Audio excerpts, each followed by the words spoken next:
बहुत सारे साथी अज्ञानतावश ऐसा कहते हैं कि हम जी वास्तु को नहीं मानते, हमारा तो ऐसे ही चला है, फला नहीं मानता, फला नहीं मानता। मैं बड़ा विनम्र निवेदन करता हूं उनसे जो कहते हैं हम वास्तु मानते नहीं। मित्रों, आप मानते नहीं हो यह सही बात नहीं, आप जानते नहीं हो। एक केस स्टडी शेयर कर रहा हूं आपके साथ। एक अच्छा भला परिवार जिसके अंदर सर्विस लगे हुए 3 भाई। माता पिता की बड़ी इच्छा कि हमारे बच्चे कामयाब हो, सभी माता पिता की होती है। उनके बच्चों ने पढ़ाई बहुत अच्छी की, बहुत अच्छे यूनिक तरीके से उन्होंने अपने घर को ऑर्गेनाइज किया हुआ था। मजदूर आदमी, लेकिन फिर भी पूरी मेहनत के साथ में उन्होंने अपने बच्चों को पढ़ाया लिखाया, बड़ा किया। बच्चे भी बड़े प्रतिभाशाली, उन्होंने भी अपने माता पिता के सपनों को पूरा करने में पूरी मेहनत लगा दी और भगवान उनके साथ हुए। तीनों बच्चे सर्विस लग गए। और हमारे यहाँ सबसे पहली आवश्यकता है रोटी, फिर कपड़ा और फिर मकान। तो जब रोटी कपड़ा अच्छा हो गया तो उनकी इच्छा भी यही रही कि मकान बनाए। और सबका एक स्वप्न होता है, आपका भी स्वप्न होगा कि मेरा एक ड्रीम हाउस हो, क्योंकि जिनका घर का सपना होता है ना, वही वास्तु वाले वीडियो देखते हैं। तो जो ड्रीम हाउस है, उन्होंने पूरी अपनी पेमेंट लगा करके उस तीनों जो सर्विस है, सर्विस वाले लोगों ने भी उन पे लोन लेकर के बैंक से, और एक बहुत सुंदर सा अपना एक आशियाना बनाया, सुंदर सा घर, उनका ड्रीम हाउस। घर बनने के बाद में वो भाई वहां रहने लगे। तो जो पहले बिल्कुल एक दूसरे के बिना रहते नहीं थे, धीरे धीरे अब वो एक दूसरे पे आक्षेप करना शुरू कर देते। लोगों ने कहा होता है जी, कुछ भाइयों की बुद्धि ऐसी है, कुछ उनकी जो पत्नी है उनकी बुद्धि ऐसी हो गई। क्योंकि सबसे पहला उलाना तो हम यही कहते हैं ना कि वो दूसरे घर से आई है, यानी कि सबसे सरल होता है किसी की बेटी पे उंगली उठा देना। तो वैसे ही घर परिवार में चर्चा चली, लड़के तो ठीक है जी, उनके पीछे जो आई है वो ठीक नहीं है। थोड़ा सा समझना पड़ेगा इन चीजों को। वो भाई जो अच्छे थे वो अचानक से बुरे कैसे होने लगे, घर में घाटा होना शुरू हुआ, नुकसान होना शुरू हुआ। और धीरे धीरे अब उनके जो पैसे हैं ना, जो सर्विस के पैसे, वो ज्यादा से ज्यादा लोन के किस्त में जाते, और जो कुछ बचे खुचे हो गए वो बिना मतलब के व्यर्थ के खर्चों में चले जाते। घर का अच्छा भला माहौल खराब हो गया।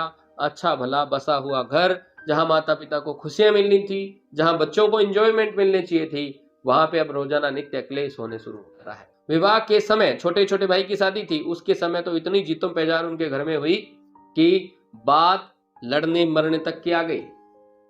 किसी सयाने आदमी ने कहा कि भाई तुमने सारे जुगाड़ कर लिए, किसी वास्तु वाले को भी बुला लो। फिर वहां टीम गई, नक्शे बने। तो आप सबसे मैं शेयर कर रहा हूं कि कहां पे दिक्कत होने पे कितनी बड़ी दिक्कत आ गई। सबसे बड़ा तो उन्होंने जब घर लिया तो प्लाट चयन के समय ध्यान नहीं दिया।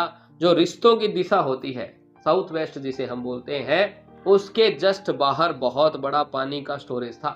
घर तो उनका ठीक था, लेकिन साउथ वेस्ट का जो अहाता अपन बोलते हैं, जिसको मारवाड़ में बाखल बोलते हैं, तो साउथ वेस्ट यानी नैऋत्य कोण की तरफ बहुत बड़ी पानी की नीचे वाली डिग्गी बड़ा स्रोत था।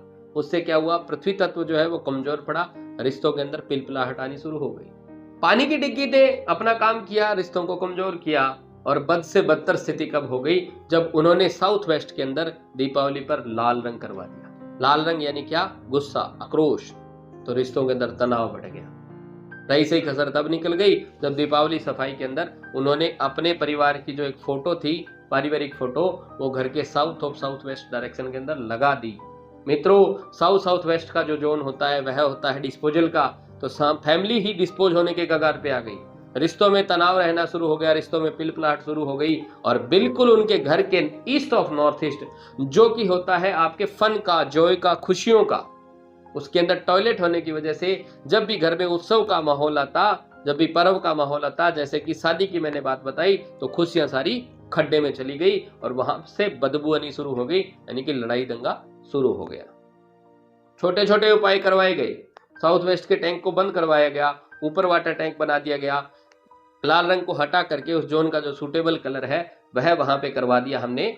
यानी सामान्य आप क्रीम कलर वहां पे करोगे तो भी फायदा हो जाता है। और ईस्ट ऑफ नॉर्थ ईस्ट की टॉयलेट को SS की स्ट्रिप से ट्रीट कर दिया गया। ये 3 मात्र छोटे छोटे उपाय, और उसी परिवार में दोबारा से खुशियां आनी भी शुरू हुई।